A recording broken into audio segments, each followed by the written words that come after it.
Well, next up on the shopping block from third parties, Call of Duty Black Ops 2. Well, of course. Of course. This is going to be everywhere. There's going to be huge lines at the booth. There's going to be a giant screen playing dubstep with I'm going to walk right past it and not give a crap about it. Yeah.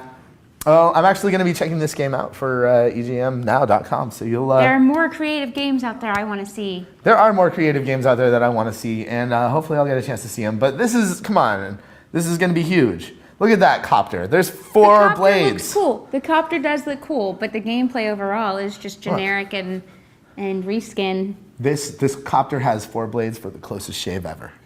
How can you say this is just a rehash?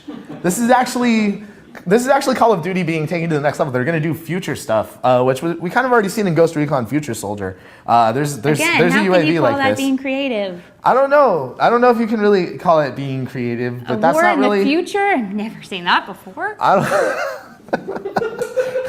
That's never been done. That's like a military first-person shooter. I've never seen that before. It's still going to sell like millions and millions of units. This is going to be the biggest. This is going to be the biggest selling game of the year right here, outside of Madden. Doesn't that make you sad? Doesn't that make you sad? It's honestly, this is what is ruling our games industry is Call of Duty games. If this keeps other games that I do like, if this makes them get made, I'm cool with it.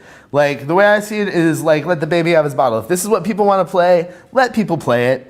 Like, I'm still going to get the games that I want to play. We get more games like this, and more of our games that we've liked that weren't like this are becoming more like this because this is what sells. Okay, which is sad. It is sad, but like, you know what? Speaking is like... And then good games like Enslaved get just pushed to the side because they're not shooters like Call of Duty. But that's because people don't want new stuff in games. They want the same old thing. The reason that the Call of Duty series does so well is because they don't change that much. The reason that the Madden series does so well is that they don't change so much. They just improve upon their formula gradually every year. Madden gamers, I wouldn't really consider real they're part not of the hardcore. game industry because they only play Madden. They don't play Uncharted. They don't play God of War. No, and I think that a lot of people that play the Call of Duty series are hardcore Call of Duty players, not hardcore gamers. Right. Right, and I think we both agree on that. Right, but I still think that we're getting too much bleed over of these kind of games into our other games that usually had nothing to do with the shooter style of gameplay. I think that this style of gameplay and this kind of gameplay mentality has always been around and will always be around, and that like worrying about it or like hating on it too much is just pointless because there's nothing you can do about it.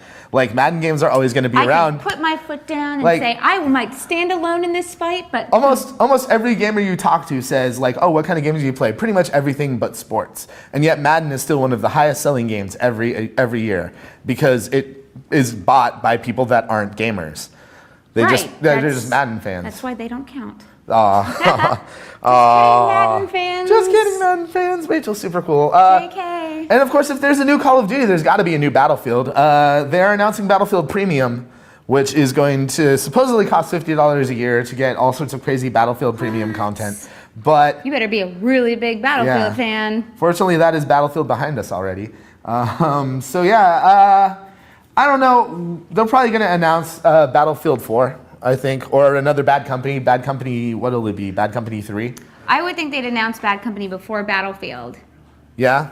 Yeah, because at least on consoles, Battlefield didn't really do as well as I think they were expecting. Battlefield 3? Yes, I think they're going to wait until that kind of musters a little longer and do something else. I think the reason that the last Battlefield didn't do that great is because they put too much money into the marketing. It wasn't so much the sales, it was how much money they spent pimping the game before it came out. It is possible to overhype your games. That is true. That happened to EA with a couple games last year, including the Old Republic. So I think that Battlefield is still a strong franchise for EA. They've also got Medal of Honor Warfighter that they're going to be showing off at E3. So that might be what they choose to compete with this year. But it seems like Battlefield is their new Call of Duty. And if there's going to be a different Call of Duty every year, there's definitely going to be another Battlefield. That's right.